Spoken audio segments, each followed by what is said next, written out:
Good morning, I'm Captain Edward Black. This morning we're going to do a critical incident debriefing of a shooting incident that took place January 25th, 2016 on Main Street in the city of Kaufman. First, we're going to discuss what happened. The suspect, Michael W. Etheridge, and his son became involved in an argument. The argument escalated, and the suspect was shot his son in the hand. The son was able to escape the house along with his stepmother. The call initially came in as a domestic disturbance. The son was taken by ambulance to a local hospital where he was treated and later released. When officers arrived on the scene, the son and his stepmother were standing in the front yard. Officers walked up into the front yard, were speaking to the son and his stepmother, and was advised that the suspect had shot at the son and hit him in the hand. Officers continued speaking with the son and his stepmother in the front yard. Suddenly, the suspect opened fire on them from inside the residence. KPD officer took cover behind a vehicle that was parked directly in front of the garage in the driveway and returned fire. The KSO deputy took cover behind a large tree in the front yard and returned fire. The son and the mother-in-law had fled from the scene.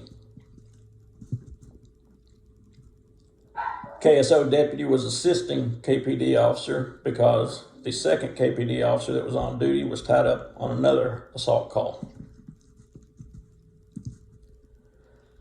As soon as the call of shots fired went out, the second KPD officer cleared his call, immediately drove to the scene where he parked his vehicle in the street on Main Street, approximately 150 feet north of the residence, where he used his vehicle to block the roadway.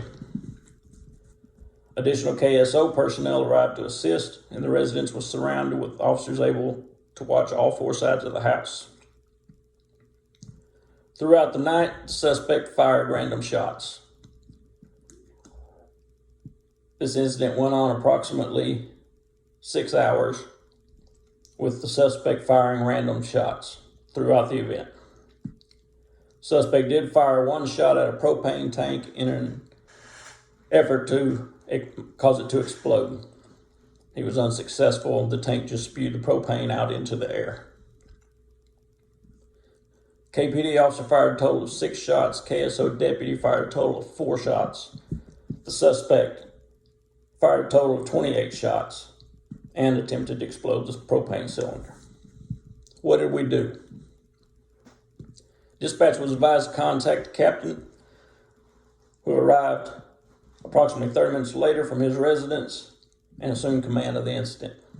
Upon arrival, Captain parked his vehicle approximately 250 feet south of the residence at the intersection of Main and Crestview and blocked the roadway with his vehicle.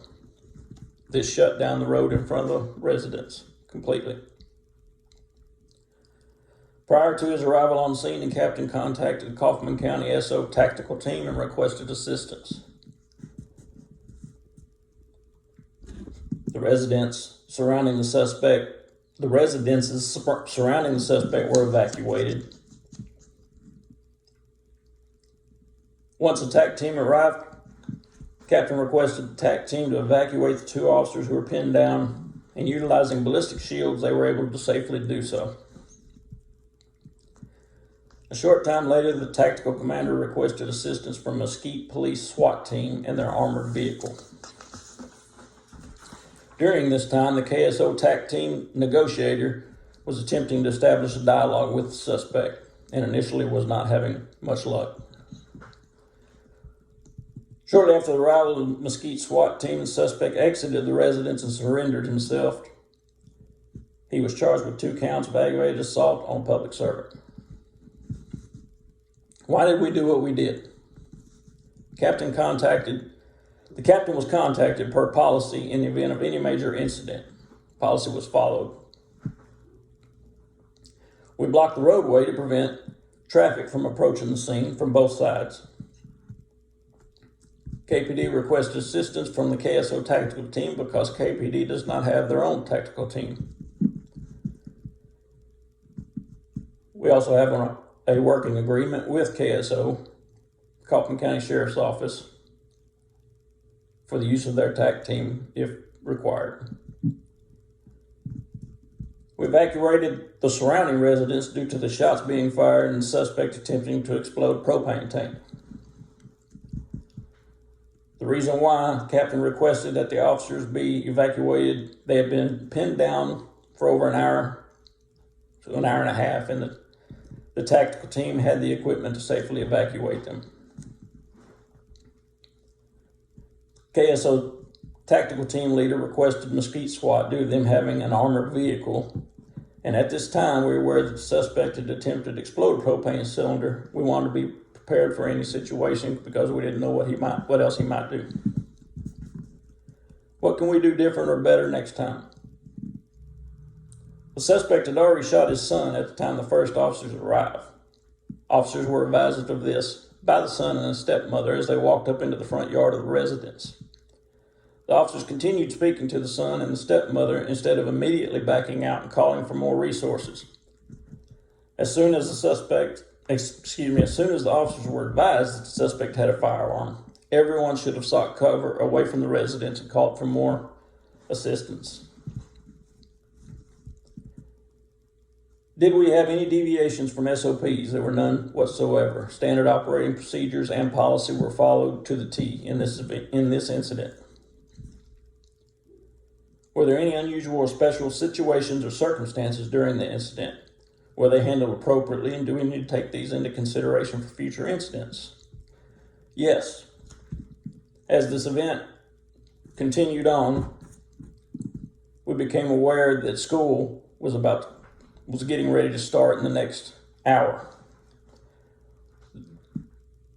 The neighborhood surrounding this incident is full of families with school-aged children, and also school buses run through this neighborhood. Captain contacted KISD Police Department Chief directly and requested that her department handle the process of notifying school buses to stay out of the area and to use their notification system to contact the families in the neighborhood and advise them to stay inside their residences. This process, although initiated later than what we wished, worked very well, and there were no issues related to school children or school buses. In conclusion, this event was handled very well by everyone involved. The first responding officers should have immediately sought cover away from the residence when they were advised that the suspect had shot his son. However, their actions after the suspect began firing from the residence are commendable. They did a great job. They did not try to force the situation. They called for assistance, and they contained the suspect inside the residence. The prior working relationships that Kaufman Police Department and the Kaufman Sheriff's Office have were key to how quickly the tactical team was on scene and how well everyone involved worked together to safely evacuate the two officers and eventually getting the suspect to surrender. Thank you.